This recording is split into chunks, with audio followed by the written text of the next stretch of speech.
أهلا بيكم في حلقة جديدة من بودكاست مصري إيجابي.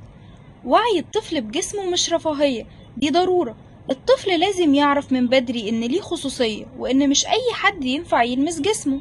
أوقات بنقول لجسم الطفل ما ينفعش حد يلمس الحتة دي والحتة دي، بس هو مش فاهم يعني إيه الحتة دي ومش قادر يحددها. علشان كده التوعية محتاجة تكون عملية وبالراحة. في نشاط بسيط نقدر نعمله في البيت مع أولادنا وبيفرق جدا في فهمهم. بنجيب رسمة موديل لولد أو بنت حسب نوع الطفل. يعني لو بنت نديها رسمة بنت تلونها، ولو ولد بياخد رسمة ولد، ومعاهم 3 ألوان: أخضر وأصفر وأحمر. الأخضر ده بنستخدمه للأماكن اللي عادي تبان زي الإيدين والوش.